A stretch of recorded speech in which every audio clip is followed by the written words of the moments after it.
জীবনের প্রতিটি মুহূর্তে আমরা কখনো না কখনো দ্বিধায় পড়ি। ঠিক যেমন কুরুক্ষেত্রের যুদ্ধে অর্জুন পড়েছিলেন গভীর বিষাদে, কিন্তু এই দ্বিধা আর দুঃখের মধ্যে লুকিয়ে আছে জীবনের সবচেয়ে গুরুত্বপূর্ণ জ্ঞান। আজ আমরা শোনাবো সেই অমৃত বাণী যা যুগ যুগ ধরে মানুষকে পথ দেখিয়েছে, শ্রীমদ্ ভগবদ গীতা। আপনি যদি সময়ের অভাবে গীতার পূর্ণ পাঠ করতে না পারেন, তবে এই ভিডিওটি আপনার জন্য। আসুন আজ আমরা একসাথে আবৃত্তি করি গীতার প্রথম অধ্যায় এবং বুঝে নিই তার গভীরতা। এই চ্যানেলটি এসপি গীতাসার আপনাকে প্রতিদিন অনুপ্রাণিত করতে এবং গীতার জ্ঞান ছড়িয়ে দিতে কাজ করছে। যদি আপনাকে এই জ্ঞান স্পর্শ করে, তবে ভিডিওটি শেয়ার করুন এবং চ্যানেলটি সাবস্ক্রাইব করতে ভুলবেন না। চলুন শুরু করা যাক গীতার প্রথম অধ্যায়ের যাত্রা। গীতার প্রথম অধ্যায়ের প্রথম শ্লোকটি হল, ধৃতরাষ্ট্র উবাচ ধর্মক্ষেত্রে কুরুক্ষেত্রে সমবেতা যুযুৎসব মামক পাণ্ডবৈশ্চৈব কিম কুর্বত সঞ্জয়। ধৃতরাষ্ট্র বললেন, হে সঞ্জয়, ধর্মক্ষেত্র কুরুক্ষেত্রে সমবেত আমার এবং পাণ্ডবদের যুদ্ধ প্রিয় সৈন্যরা কি করছে? এই শ্লোকে ধৃতরাষ্ট্রের উদ্বেগ প্রকাশ পায়। কুরুক্ষেত্রকে ধর্মক্ষেত্র বা ধর্মের ভূমি বলা হয়েছে, যা ন্যায় ও ধর্মের প্রতীক। ধৃতরাষ্ট্র আশঙ্কা করেন যে ধর্মময় এই ভূমিতে তার পুত্ররা ন্যায়ের পথে পরাজিত হবে। তার প্রশ্নের মধ্যে লুকিয়ে রয়েছে পক্ষপাত এবং ভয়ের আভাস। তিনি আমার এবং পাণ্ডব বলে দুটি ভিন্ন দৃষ্টিকোণ তুলে ধরেছেন, যা সংঘাতের মূল কারণ প্রকাশ করে। সঞ্জয় উবাচ দৃষ্টাং তু পাণ্ডবানিকং বৌরহং দুর্যোধনস্তদা আচার্য মুপসঙ্গম রাজা বচন মবৃত। সঞ্জয় বললেন, পাণ্ডবদের সুসজ্জিত বাহিনী দেখে দুর্যোধন দ্রোণাচার্যের কাছে গিয়ে বলল। এই শ্লোক থেকে বোঝা যায় যে দুর্যোধন পাণ্ডবদের শক্তিশালী ও সুসজ্জিত বাহিনী দেখে উদ্বিগ্ন হয়ে পড়ে। সে দ্রোণাচার্যের শরণ নেয়, যিনি কৌরব ও পাণ্ডব উভয়ের শিক্ষাগুরু। দুর্যোধনের এই পদক্ষেপ তার অস্থিরতা ও কূটনৈতিক কৌশলের প্রকাশ। দুর্যোধন বলল, হে আচার্য, দ্রুপদের বুদ্ধিমান পুত্র দৃষ্টদ্যুম্নের নেতৃত্বে পাণ্ডবদের বিশাল বাহিনী দেখুন। এখানে দুর্যোধন দ্রোণাচার্যের কাছে অভিযোগের সুরে কথা বলছে। দ্রুপদের পুত্র দৃষ্টদ্যুম্ন তাকে দ্রোণ নিজেই অস্ত্র শিক্ষা দিয়েছেন, এখন পাণ্ডবদের সেনাপতি। এটি দুর্যোধনের মনে ঈর্ষা ও সন্দেহের জন্ম দিয়েছে। তার বক্তব্যে ভীতির ইঙ্গিত রয়েছে, কারণ সে পাণ্ডবদের সুসংগঠিত প্রস্তুতি দেখছে। এখানে বহু বীর এবং মহাশক্তিধর ধনুর্ধারী রয়েছে, যারা ভীম ও অর্জুনের সমতুল্য, যেমন যুযুধান, বিরাট এবং মহারথী দ্রুপদ। এই শ্লোকে দুর্যোধন পাণ্ডব সেনার প্রধান বীরদের বর্ণনা দিয়েছেন। তিনি তাদের বীরত্ব, দক্ষতা এবং মহারথী অর্থাৎ শক্তিশালী যোদ্ধা হিসেবে উল্লেখ করছেন। এতে বোঝা যায় যে দুর্যোধন তাদের সামরিক ক্ষমতা সম্পর্কে অবগত এবং এটি তার আতঙ্কের কারণ। এখানে দুষ্টকেতু, চেকিতান, বীর কাশীরাজ, পুরুজিৎ, কুন্তিভোজ এবং শৈব্য রয়েছেন, যারা সকলেই শ্রেষ্ঠ যোদ্ধা। দুর্যোধন এই শ্লোকে আরো কিছু নাম উল্লেখ করেছেন, যারা পাণ্ডবদের পক্ষে লড়াই করছে। এই যোদ্ধারা বিভিন্ন রাজ্যের রাজা এবং যুদ্ধে পারদর্শী। তিনি তাদের শক্তি তুলে ধরে বুঝিয়ে দিচ্ছেন যে পাণ্ডবদের পক্ষে শক্তিশালী সেনাবাহিনী রয়েছে। যুধামন্যু, উত্তমোজা, অভিমন্যু অর্থাৎ অর্জুনের পুত্র এবং দ্রৌপদীর 5 পুত্র, তারা প্রত্যেকেই মহারথী অর্থাৎ মহাশক্তিধর যোদ্ধা। এই শ্লোকে দুর্যোধন আরো কিছু প্রধান যোদ্ধার নাম উল্লেখ করছেন।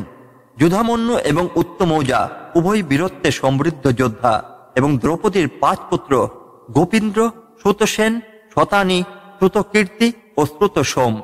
অভিমন্যু, যিনি অর্জুনের পুত্র এবং যুদ্ধে অসাধারণ পারদর্শী ছিলেন।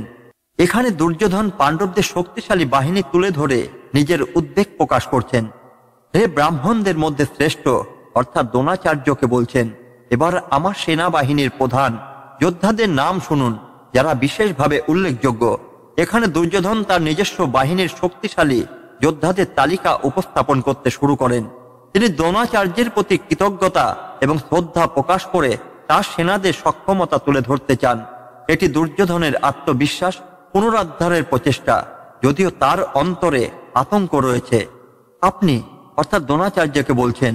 ভীষ্ম, কর্ণ, অজয়, কৃপাচার্য, অশ্বত্থামা, বিকর্ণ এবং ভূরিশ্রবা অর্থাৎ সোমদত্তের পুত্রকে বোঝানো হয়েছে।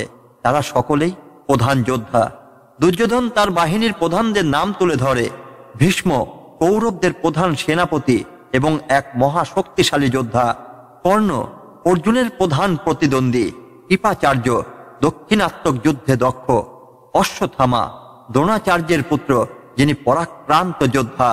বিকর্ণ দুর্যোধনের ভাই, যিনি সাহসী এবং বীরত্বপূর্ণ। ভূরিশ্রবা বাহুবলী যোদ্ধা, যিনি কৌরব পক্ষের জন্য লড়ছিলেন। এই তালিকা দুর্যোধনের সেনাবাহিনীর শক্তি প্রকাশ করে। এছাড়াও বহু বীর রয়েছে যারা আমার জন্য জীবন উৎসর্গ করতে প্রস্তুত। তারা বিভিন্ন অস্ত্রে সজ্জিত এবং যুদ্ধে দক্ষ। এ শ্লোকে দুর্যোধন তার বাহিনীর সামগ্রিক শক্তি তুলে ধরছেন। তার বাহিনীতে এমন যোদ্ধারা রয়েছে যারা বিভিন্ন অস্ত্রশস্ত্রে পারদর্শী। তারা যুদ্ধ কৌশলে দক্ষ এবং আত্মোৎসর্গে প্রস্তুত। দুর্যোধনের মাধ্যমে তার বাহিনীর দৃঢ়তা দেখিয়ে নিজের আস্থা প্রকাশ করতে চেয়েছেন। আমাদের বাহিনী ভীষ্ম দ্বারা রক্ষিত এবং অপর্যাপ্ত মনে হয়, কিন্তু পাণ্ডবদের বাহিনী ভীম দ্বারা রক্ষিত এবং সম্পূর্ণ সক্ষম বলে মনে হয়। দুর্যোধন এখানে আত্মবিশ্বাস প্রকাশের পাশাপাশি নিজের বাহিনীর দুর্বলতার আভাসও দিয়েছেন। ভীষ্মের অভিজ্ঞতা ও শক্তি থাকা সত্ত্বেও দুর্যোধন তার বাহিনীকে অপর্যাপ্ত মনে করেন, যা তার মনের ভয় প্রকাশ করে। অপরদিকে পাণ্ডব বাহিনী ভীমের নেতৃত্বে দৃঢ়ভাবে সংগঠিত, যা তাকে চিন্তিত করে তোলে। এই শ্লোকগুলোতে কুরুক্ষেত্রের যুদ্ধের প্রস্তুতি এবং দুর্যোধনের মানসিক অবস্থা স্পষ্টভাবে ফুটে উঠেছে। তিনি পাণ্ডবদের শক্তিশালী সেনাবাহিনী দেখে উদ্বিগ্ন। নিজের বাহিনীর শক্তি প্রকাশ করলেও তার মনে দ্বিধা ও আশঙ্কা রয়েছে। এই দ্বন্দ্বই গীতার মূল বিষয়কে সামনে আনে, মানসিক শক্তি বনাম বাহ্যিক শক্তি। আপনারা সবাই যথাযথভাবে নিজেদের অবস্থানে অবস্থান করুন এবং ভীষ্মকে রক্ষা করুন। দুর্যোধন এই শ্লোকে তার সৈন্যদের নির্দেশ দিচ্ছেন যাতে তারা নিজেদের স্থানে সতর্কভাবে থাকে এবং ভীষ্মকে রক্ষা করে। ভীষ্ম ছিলেন কৌরবদের প্রধান সেনাপতি এবং দুর্যোধন তার ওপর নির্ভর করতেন। এখানে দুর্যোধনের ভয় এবং ভীষ্মের ওপর অতিরিক্ত নির্ভরতা প্রকাশ পায়। তখন গর্জন করে ভীষ্ম শঙ্খ ধ্বনি করলেন, যা দুর্যোধনের উৎসাহ বৃদ্ধি করল। ভীষ্ম তার সাহস ও শক্তি প্রদর্শনের জন্য জোরে শঙ্খ বাজান। এটি সেনাবাহিনীর মনোবল বাড়ানোর পাশাপাশি যুদ্ধের সূচনা ঘোষণা করা। এই শ্লোকে ভীষ্মের শক্তি এবং অভিজ্ঞতার মাধ্যমে সৈন্যদের অনুপ্রাণিত করার প্রচেষ্টা দেখা যায়। এরপর শঙ্খ, ঢোল, কর্ণ, ভেরি ও গোমুখ বাজানো শুরু হয় এবং সেই শব্দ চারিদিকে প্রতিধ্বনিত হয়। যুদ্ধের জন্য সৈন্যরা প্রস্তুত হয় এবং যুদ্ধের সূচনা নির্দেশ করতে বিভিন্ন বাদ্যযন্ত্র বাজানো হয়। এটি যুদ্ধের মহত্ব এবং বিশালতা প্রকাশ করে। শব্দের তীব্রতা যুদ্ধের উত্তেজনা এবং সেনাবাহিনীর মনোবল বৃদ্ধি করে। তারপর শ্বেত ঘোড়াযুক্ত মহারথে অবস্থান করে মাধব এবং পাণ্ডব তাদের ঐশ্বরিক শঙ্খ বাজালেন। শ্রীকৃষ্ণ এবং অর্জুনের প্রবেশ এই শ্লোকে অত্যন্ত গভীরভাবে বর্ণিত হয়েছে। তাদের শঙ্খ বাজানো যুদ্ধের ন্যায় এবং ধর্মের প্রতীক হিসাবে ধ্বনিত হয়। শ্বেত ঘোড়া এবং মহারথ শ্রীকৃষ্ণ ও অর্জুনের উচ্চতা এবং শক্তির প্রতীক। এটি কুরুক্ষেত্রের যুদ্ধের ধর্মযুদ্ধ হিসেবে পরিচিত সূচনা করে। ঋষিকেশ তার পাঞ্চজন্য শঙ্খ বাজালেন। ধনঞ্জয় দেবদত্ত এবং ভীমসেন তার মহাশঙ্খ পণ্ড বাজালেন। এখানে প্রতিটি প্রধান যোদ্ধার শঙ্খের নাম উল্লেখ করা হয়েছে, যা তাদের শক্তি ও বৈশিষ্ট্য প্রকাশ করে। পাঞ্চজন্য শ্রীকৃষ্ণের শঙ্খ, যা ন্যায় ও ধর্মের প্রতীক। দেবদত্ত অর্জুনের শঙ্খ, যা অর্জুনের সাহস ও দৃঢ় সংকল্প প্রকাশ করে। পণ্ড ভীমের শঙ্খ, যা তার ভয়ঙ্কর শক্তি এবং মহাকর্মের প্রতীক। শঙ্খ ধ্বনি তাদের আত্মবিশ্বাস, মনোবল এবং দৃঢ় প্রতিজ্ঞাকে প্রকাশ করে। দুর্যোধনের উদ্বেগ এবং কৌশলগত নির্দেশনায় তার ভয়ের আভাস রয়েছে। ভীষ্মের শঙ্খ ধ্বনি আত্মবিশ্বাস বাড়ানোর জন্য এবং যুদ্ধ শুরু করার ইঙ্গিত দেয়। শ্রীকৃষ্ণ এবং পাণ্ডবদের শঙ্খ ধ্বনি ধর্ম ও ন্যায়ের প্রতি তাদের প্রতিজ্ঞা এবং আস্থার প্রতীক। রাজা যুধিষ্ঠির অনন্ত বিজয় শঙ্খ বাজালেন এবং নকুল ও সহদেব সুঘোষ ও মণিপুষ্পক শঙ্খ বাজালেন। এখানে পাণ্ডবদের আরো শঙ্খ ধ্বনির বর্ণনা দেওয়া হয়েছে। যুধিষ্ঠির ধর্মের প্রতীক, তার শঙ্খ অনন্ত বিজয় অর্থাৎ অনন্ত জয়ের প্রতীক। নকুল ও সহদেব তাদের শঙ্খ সুঘোষ ও মণিপুষ্পক, যা সৌন্দর্য, শান্তি ও ঐশ্বর্যের প্রতীক। এই শঙ্খধ্বনি যুদ্ধের জন্য প্রস্তুতি এবং সাহসের প্রকাশ। কাশীরাজ পরম তীক্ষ্ণ ধনুর্ধারী মহারথী শিখণ্ডী দৃষ্টদ্যুম্ন বিরাট এবং অপরাজের সাত্যকে শঙ্খ বাজালেন। এখানে পাণ্ডবদের সেনাপতি এবং শক্তিশালী যোদ্ধাদের নাম উল্লেখ করা হয়েছে। কাশীরাজ তীক্ষ্ণ ধনুর্ধারী এবং দক্ষ যোদ্ধা। শিখণ্ডী, যিনি ভীষ্মের পতনের জন্য গুরুত্বপূর্ণ ভূমিকা পালন করেন। ধৃষ্টদ্যুম্ন, পাণ্ডবদের সেনাপতি এবং বীর যোদ্ধা। বিরাট, যিনি পাণ্ডবদের অজ্ঞাতবাসের সময় আশ্রয় দিয়েছিলেন। সাত্যকী, যিনি কৃষ্ণের সেনাপতি ছিলেন এবং অপরাজে যোদ্ধা হিসাবে পরিচিত। তাদের শঙ্খধ্বনি যুদ্ধের দৃঢ় সংকল্প ও ঐক্য প্রকাশ করে। রাজা দ্রুপদ, দ্রৌপদীর 5 পুত্র এবং মহাবাহু অভিমন্যু পৃথক পৃথক শঙ্খ বাজালেন। পাঞ্চাল রাজা, যিনি ধৃষ্টদ্যুম্ন এবং দ্রৌপদীর পিতা। দ্রৌপদীর 5 পুত্র, তারা প্রত্যেকেই মহারথী যোদ্ধা। অভিমন্যু অর্জুনের পুত্র এবং অসাধারণ বীরত্বের প্রতীক। এই শঙ্খধ্বনি ঐক্য এবং প্রত্যেক যোদ্ধার আত্মবিশ্বাসের বহিঃপ্রকাশ। এই প্রবল শঙ্খধ্বনি ধৃতরাষ্ট্রের পুত্রদের হৃদয় কাঁপিয়ে তোলে এবং আকাশ ও পৃথিবীতে প্রতিধ্বনিত হয়। শঙ্খধ্বনির শক্তি কৌরব সেনার মনোবল নষ্ট করে এবং ভয়ের সঞ্চার করে। এই শব্দ আকাশ ও পৃথিবীকে কাঁপিয়ে তোলে, যা যুদ্ধের মহিমা ও ভয়াবহতার ইঙ্গিত দেয়। এটি পাণ্ডবদের ন্যায়ের পথ এবং আত্মবিশ্বাসের প্রতিফলন। তখন কপিধ্বজা অর্থাৎ হনুমান চিহ্নিত পতাকাবাহী অর্জুন কৌরবদের অবস্থান দেখে ধনুর বাণ তুলে নেন। যুদ্ধে পবিত্র হওয়ার জন্য প্রস্তুত হন। কপিধ্বজা অর্জুনের রথে হনুমান চিহ্নিত পতাকা ছিল, যা শক্তি ও সাহসের প্রতীক। অর্জুন ধনুর্বাণ তুলে যুদ্ধের জন্য প্রস্তুত হন, কিন্তু তার মনে কিছু দ্বিধা দেখা দেয়। এই শ্লোক যুদ্ধের প্রধান মোড় তৈরি করে এবং মানসিক সংকটের সূচনা করে। অর্জুন বললেন, হে অচ্যুত, আমার রথটি উভয় সেনার মাঝে স্থাপন করুন, যাতে আমি এই যোদ্ধাদের পর্যবেক্ষণ করতে পারি, যারা যুদ্ধের জন্য একত্রিত হয়েছে। অর্জুন তার রথের সারথী শ্রীকৃষ্ণকে অনুরোধ করলেন যেন রথটি উভয় সেনার মাঝে স্থাপন করা হয়। তিনি যুদ্ধের আগে নিজের শত্রুদের ও বন্ধুদের অবস্থা পর্যবেক্ষণ করতে চান। এখানে অর্জুনের কৌতূহল এবং তার মানসিক প্রস্তুতির ইঙ্গিতে পাওয়া যায়। আমি দেখতে চাই কারা আমার সঙ্গে যুদ্ধে লিপ্ত হতে প্রস্তুত, যারা এই যুদ্ধক্ষেত্রে উপস্থিত হয়েছে। অর্জুন তার প্রতিপক্ষকে দেখার ইচ্ছা প্রকাশ করেন, যাতে তিনি বুঝতে পারেন কারা তার বিরুদ্ধে যুদ্ধ করতে এসেছে। এই শ্লোক অর্জুনের পর্যবেক্ষণ ও চিন্তার গভীরতা এবং যুদ্ধের বাস্তবতার মুখোমুখি হওয়ার মনোভাব প্রকাশ করে।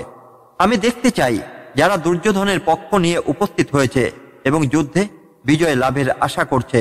অর্জুন দুর্যোধনের অনুসারীদেরও যুদ্ধের জন্য প্রস্তুত সৈন্যদের সম্পর্কে জানতে চান। তিনি শত্রুপক্ষের উদ্দেশ্য ও মনোভাব বোঝার চেষ্টা করছেন। এই পর্যবেক্ষণ অর্জুনের কৌশলগত প্রস্তুতির অংশ হল মানসিক দ্বিধার সূচনা। সঞ্জয় বললেন, হে ভারত অর্থাৎ ধৃতরাষ্ট্রকে বললেন। গুরাকেশ অর্থাৎ অর্জুনকে এই অনুরোধ শুনে ঋষিকেশ রথটি উভয় সেনার মাঝখানে স্থাপন করলেন। সঞ্জয় ধৃতরাষ্ট্রকে যুদ্ধের ঘটনার বর্ণনা দিচ্ছেন। ঋষিকেশ অর্থাৎ শ্রীকৃষ্ণ, যিনি সকলের ইন্দ্রিয়ের অধিপতি। গুরাকেশ অর্জুন, যিনি নিদ্রাজয়ী বা ধৈর্যশীল। শ্রীকৃষ্ণ অর্জুনের অনুরোধে রথটি 2 বাহিনীর মাঝে স্থাপন করেন, যা মানসিক সংকটের পটভূমি তৈরি করে। ভীষ্ম, দ্রোণ এবং অন্যান্য রাজাদের সম্মুখে রথ স্থাপন করে কৃষ্ণ বললেন, হে পার্থ, এই কৌরবদের দেখুন, যারা এখানে একত্রিত হয়েছে। শ্রীকৃষ্ণ অর্জুনকে তার শত্রুদের মুখোমুখি হতে বলেন। ভীষ্ম ও দ্রোণ, তারা অর্জুনের শিক্ষক এবং পরিজন, যা অর্জুনের দ্বিধা আরও গভীর করে। এই শ্লোক অর্জুনের মানসিক সংকট এবং ভেতরের দ্বন্দ্বকে প্রকাশ করার দ্বার খুলে দেয়। অর্জুন তার শত্রুদের পর্যবেক্ষণ করতে চান, যা যুদ্ধের আগে কৌশলগত প্রস্তুতির অংশ। শ্রীকৃষ্ণ রথ স্থাপন করে অর্জুনকে পরিস্থিতি পর্যবেক্ষণের সুযোগ দেন। অর্জুনের মানসিক দ্বিধা এই পর্যবেক্ষণের মাধ্যমে আরও বৃদ্ধি পেতে থাকে, যা গীতার মূল দর্শনের সূচনা তৈরি করে। সেখানে অর্জুন দেখলেন পিতৃগণ, পিতামহগণ, আচার্যগণ, মামারা, ভাইয়েরা, পুত্রগণ, পৌত্রগণ এবং বন্ধুদের। অর্জুন যুদ্ধক্ষেত্রে তার আত্মীয় স্বজন ও গুরুদের উপস্থিতি দেখে আবেগপ্রবণ হয়ে পড়েন। তিনি যুদ্ধের বাস্তবতায় মুখোমুখি হয়ে মানসিকভাবে দুর্বল হয়ে পড়তে শুরু করেন। এই শ্লোক অর্জুনের হৃদয়ে দয়া ও মমতার সঞ্চার এবং দ্বিধা শুরু নির্দেশ করে। তিনি শ্বশুরগণ এবং বন্ধুদের দেখতে পেলেন এবং কৌরব সেনার প্রতি সহানুভূতিতে অভিভূত হয়ে পড়লেন। অর্জুন তার প্রিয়জনদের দেখে সহানুভূতিতে অভিভূত হন। তিনি যুদ্ধের ধ্বংসাত্মক পরিণতি সম্পর্কে ভাবতে শুরু করেন, যা তাকে মানসিক দুর্বলতা ঠেলে দেয়। এখানে অর্জুনদের মানবিক দিক ফুটে ওঠে, যা গীতার দর্শনকে উপলব্ধি করার প্রথম ধাপ। অর্জুন বললেন, হে কৃষ্ণ, আমি আমার স্বজনদের যুদ্ধের জন্য প্রস্তুত দেখতে পাচ্ছি এবং আমার শরীর অবশ হয়ে আসছে, মুখ শুষ্ক হয়ে যাচ্ছে। অর্জুনের মানসিক সংকট এই শ্লোকে স্পষ্ট হয়ে ওঠে। শারীরিক ও মানসিক প্রতিক্রিয়া, কম্পন, মুখ শুকিয়ে যাওয়া অর্জুনের আবেগপ্রবণ অবস্থা প্রকাশ করে।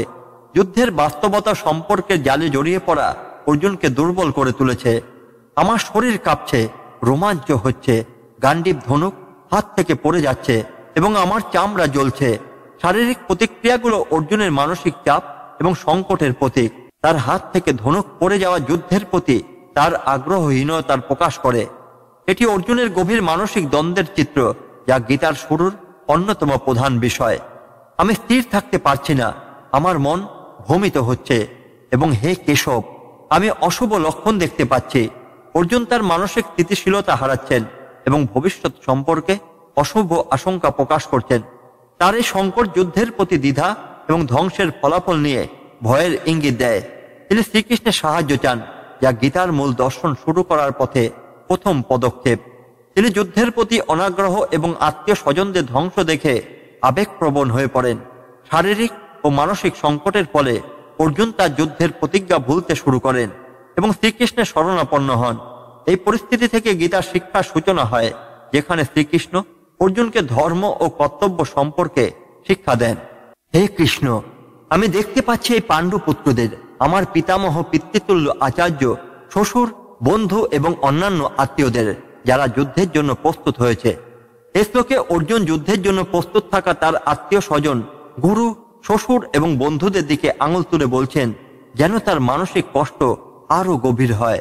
অর্জুনের দ্বন্দ্বের মূল কারণ হলো যুদ্ধের মধ্যে যাদের তিনি ভালোবাসেন এবং যাদের প্রতি তার এক গভীর সম্পর্ক রয়েছে, তারাই শত্রু হিসেবে দাঁড়িয়ে আছে। এই পরিস্থিতি তাকে অত্যন্ত কষ্ট দিচ্ছে, কারণ সে জানে যে এই যুদ্ধের মাধ্যমে তার প্রিয়জনদের প্রাণ গিয়েও যেতে পারে। পিতামহ ভীষ্ম, আচার্য দ্রোণ, শ্বশুর শাল্য, এরা সবাই তার গুরু, আত্মীয় এবং প্রিয়জন। তাদের বিরুদ্ধে যুদ্ধ করা তার কাছে এক অমঙ্গলজনক পদক্ষেপ মনে হচ্ছে। এই শ্লোকটি অর্জুনের মানসিক সংকটের চূড়ান্ত পর্যায় প্রকাশ করে। সে যুদ্ধ করতে চায় না, কারণ এতে তার আত্মীয়দের ক্ষতি হবে, যা তাকে গভীরভাবে ব্যথিত করছে। এখানে অর্জুনের সহানুভূতি এবং আত্মীয়দের প্রতি তার ভালোবাসা ফুটে ওঠে, যা তার মানসিক দ্বন্দ্ব সৃষ্টি করছে। তার মনে যুদ্ধের সঠিকতা নিয়ে প্রশ্ন উঠেছে এবং সে পরবর্তী সিদ্ধান্ত নিতে পারছে না। এটি গীতার এক গুরুত্বপূর্ণ মুহূর্ত, কারণ এখানে অর্জুন তার সংকটে শ্রীকৃষ্ণের কাছে শরণাপন্ন হতে শুরু করেন, যা পরবর্তীতে গীতার উপদেশের সূচনা ঘটায়। এই সমস্ত দেখার পর আমার সমস্ত শরীর শিথিল হয়ে যাচ্ছে, গান্ডীব অর্থাৎ ধনুক হাত থেকে পড়ে যাচ্ছে এবং আমি আমার স্থান থেকে দাঁড়াতেই পারছি না। মনে হচ্ছে আমি পরাজিত হতে যাচ্ছি। অর্জুনের মানসিক অবস্থা এই শ্লোকে আরো স্পষ্ট হয়ে ওঠে। যুদ্ধের বাস্তবতা এবং তার প্রিয়জনদের বিপদ দেখে অর্জুনের শারীরিক অবস্থাও খারাপ হয়ে যায়। তার হাত থেকে ধনুক পড়ে যায়, তার শরীর কম্পিত হতে থাকে এবং সে অসহায় হয়ে পড়ে। তার সামনে যুদ্ধে আত্মীয় স্বজনদের মারা যাওয়া এবং সম্পর্কে ধ্বংসের চিন্তা তাকে এক অনিবর্জনীয় মানসিক অস্থিরতা ফেলছে। এই শ্লোকটি অর্জুনের শারীরিক এবং মানসিক দুর্বলতা প্রকাশ করে, যা তাকে শ্রীকৃষ্ণের কাছে সাহায্যের জন্য প্রার্থনা করতে বাধ্য করে। এই মুহূর্তে অর্জুনের মানসিক অবস্থার উত্তরণ হলো গীতার মূল শিক্ষা প্রাপ্তির প্রথম ধাপ। এখন অর্জুন তার শারীরিক এবং মানসিক অবস্থা সম্পর্কে খোলামেলা ভাবে শ্রীকৃষ্ণকে জানাচ্ছেন, আমি স্থির থাকতে পারছি না, আমার মন বিভ্রান্ত হয়ে যাচ্ছে এবং আমি অশুভ লক্ষণ দেখতে পাচ্ছি। হে কেশব, অর্জুন এখন তার মানসিক অস্থিরতা সম্পর্কে শ্রীকৃষ্ণকে জানান। তিনি তার মনকে নিয়ন্ত্রণ করতে পারছেন না, তার মধ্যে উদ্বেগ এবং সংশয়ের সৃষ্টি হয়েছে। তিনি এমন অশুভ লক্ষণ দেখতে পাচ্ছেন, যা যুদ্ধের অকল্যাণকর পরিণতি নির্দেশ করছে। এখানে অর্জুনের অসহায়ত্ব এবং অস্বস্তি স্পষ্টভাবে ফুটে ওঠে, যা তার সামনে আসা পরিস্থিতির প্রতি তার দুর্বলতা ও ভয় প্রকাশ করে। হে কৃষ্ণ, আমি আর বিজয়, রাজ্য কিংবা সুখ কামনা করি না। রাজা ধৃতরাষ্ট্রের শাসনাধীন এই রাজ্যের কোনো লাভের জন্য আমি যুদ্ধ করতে চাই না। অর্জুন তার সমস্ত কামনা ত্যাগ করছেন, যেগুলো সাধারণত মানুষের জন্য আকর্ষণীয়। বিজয়, রাজ্য, সুখ ইত্যাদি। তার কাছে যুদ্ধের বিজয় এবং রাজ্যের শাসন আর কোনো মূল্য নেই।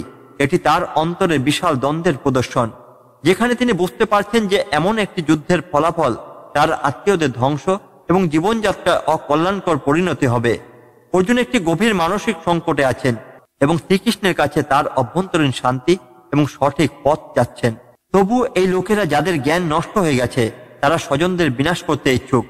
কিন্তু হে ধনঞ্জয়, আমরা কেন জ্ঞাত স্বজনদের হত্যা করে পাপের বোঝা বহন করব? অর্জুন এখানে বলেন যে কৌরবরা জ্ঞান হারিয়ে অন্যের পথে চলেছে এবং তারা আত্মীয় স্বজনদের হত্যা করতে প্রস্তুত, কিন্তু তিনি এবং তার ভাইরা ন্যায়ের পথে রয়েছেন এবং কৌরবদের মতো পাপের পথে যেতে চান না। অর্জুনের মতে আত্মীয়দের হত্যা করা পাপের কাজ এবং এটি ধর্ম বিরুদ্ধ। তিনি যুদ্ধের সঠিকতা নিয়ে আরো দ্বিধাগ্রস্ত হয়ে পড়েন এবং শ্রীকৃষ্ণের কাছ থেকে দিশা খুঁজছেন। হে জনার্দন, কুলক্ষয় অর্থাৎ বংশের বিনাশ দ্বারা সৃষ্ট পাপের দোষ আমরা কেন বুঝবো না যারা তা উপলব্ধি করতে সক্ষম? অর্জুন এখানে প্রশ্ন তুলেছেন যে তারা অর্থাৎ পাণ্ডবরা যারা ধর্ম এবং ন্যায় সম্পর্কে সচেতন কেন পাপের পথে যাবেন? তিনি বলেন কুল বা বংশে ধ্বংস হলে সমাজ ও ধর্মের অবনতি ঘটে, যা পাপের কারণ হয়। এই শ্লোক অর্জুনের মানসিক অস্থিরতা এবং ধর্মীয় মূল্যবোধের প্রতি তার শ্রদ্ধা প্রকাশ করে। বংশ ধ্বংস হলে সেই বংশের চিরস্থায়ী ধর্ম ধ্বংস হয়ে যায়। ধর্ম বিনষ্ট হলে সমগ্র বংশ অধর্মের দ্বারা আক্রান্ত হয়। অর্জুনের মতে বংশের বিনাশ হলে তার সাংস্কৃতিক ও ধর্মীয় ঐতিহ্য ধ্বংস হয়ে যায়। ধর্মের অবক্ষয়ের ফলে সামাজিক ভারসাম্য নষ্ট হয় এবং অধর্মের প্রসার ঘটে। তিনি যুদ্ধের কারণে সমাজে নৈতিকতার পতনের সম্ভাবনা নিয়ে গভীর উদ্বেগ প্রকাশ করছেন। হে কৃষ্ণ, অধর্মের প্রসার ঘটলে বংশে নারীরা কলুষিত হয়ে পড়েন। নারীরা কলুষিত হলে বর্ণ সংকর অর্থাৎ অশুদ্ধ জাতির উৎপত্তি জন্ম নেয়। অর্জুন বলছেন যদি ধর্মের নিয়ম লঙ্ঘিত হয় তাহলে নারীদের চরিত্র কলুষিত হতে পারে, যা সমাজে জাতিগত বিশৃঙ্খলা সৃষ্টি করে। বর্ণ সংকরের মাধ্যমে ধর্ম ও সামাজিক শৃঙ্খলা ভেঙে পড়ে এবং পাপের প্রসার ঘটে। এই শ্লোক সমাজের ভারসাম্য ও নৈতিকতার গুরুত্ব তুলে ধরে এবং অর্জুনের দৃষ্টিতে যুদ্ধের বিরূপ প্রভাব বোঝায়। বর্ণসংকর বংশ ধ্বংসকারী এবং সেই বংশের জন্য নরকের কারণ হয়ে দাঁড়ায়। পূর্বপুরুষরাও পতিত হন কারণ তাদের জন্য তর্পণ ও জলদান বন্ধ হয়ে যায়। অর্জুন বোঝাচ্ছেন যে বর্ণসংকরের ফলে পূর্বপুরুষদের আত্মা শান্তি পায় না, কারণ তাদের জন্য উপযুক্ত শ্রাদ্ধ ও তর্পণ বন্ধ হয়ে যায়। এটি ধর্মীয় এবং সামাজিক অবক্ষয়কে আরো ত্বরান্বিত করে এবং পরিবার ও সমাজের মধ্যে পাপ বৃদ্ধি করে। অর্জুনের যুক্তি ধর্মীয় বিশ্বাস ও ঐতিহ্য সংরক্ষণের গুরুত্বকে তুলে ধরে। এই বংশ ধ্বংসীদের দ্বারা সৃষ্ট বর্ণ সংকরের কারণে জাতি ধর্ম এবং বংশ ধর্ম চিরতরে বিনষ্ট হয়ে যায়। অর্জুনের শ্লোকে বংশ ধ্বংসের পাপের চূড়ান্ত পরিণতি তুলে ধরছেন। জাতীয় বংশের ধর্ম বিনষ্ট হলে সামাজিক শৃঙ্খলা ভেঙে পড়ে এবং চিরস্থায়ী ক্ষতি হয়। অর্জুন যুদ্ধের প্রভাব নিয়ে গভীরভাবে চিন্তিত এবং গভীর মূল্যবোধ রক্ষার আহ্বান জানাচ্ছেন। হে জনার্দন, যাদের বংশ ধর্ম নষ্ট হয়ে গেছে তারা অবশ্যই নরকে গমন করেন। আমি এমনটাই শুনেছি।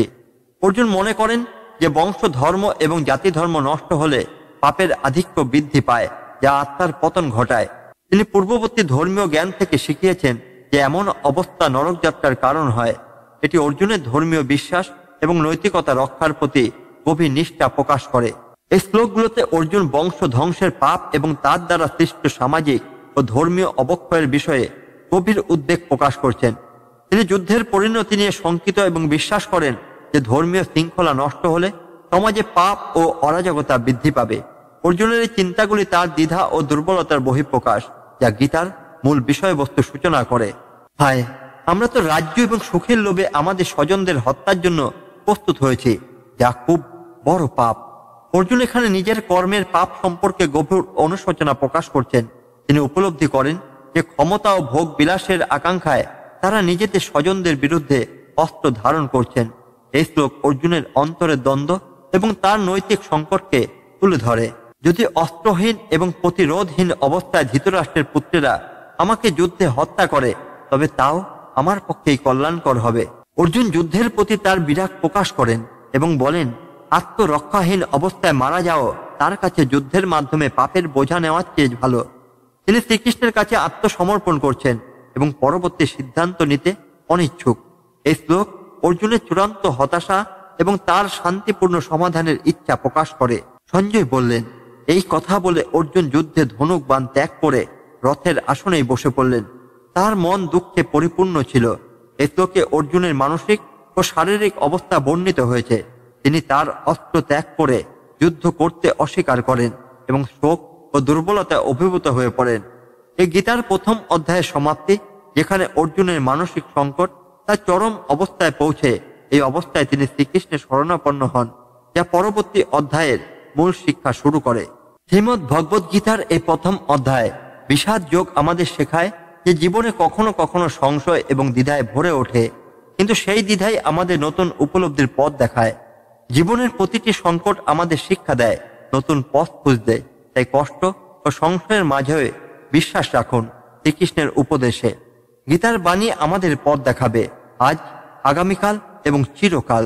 আপনি যদি এই ভিডিওটি উপভোগ করেন তবে আমাদের চ্যানেল এসপি গীতা সারে সাবস্ক্রাইব করুন। নতুন ভিডিও পেতে বেল আইকনটি প্রেস করুন এবং এই জ্ঞানের আলো আরো ছড়িয়ে দিতে শেয়ার করুন। পরবর্তী অধ্যায়ে আবার দেখা হবে নতুন জ্ঞানের আলো নিয়ে। ততক্ষণ পর্যন্ত শ্রীকৃষ্ণের স্মরণে থাকুন এবং ধ্যান করুন গীতার অমৃতবাণী। জয় শ্রীকৃষ্ণ।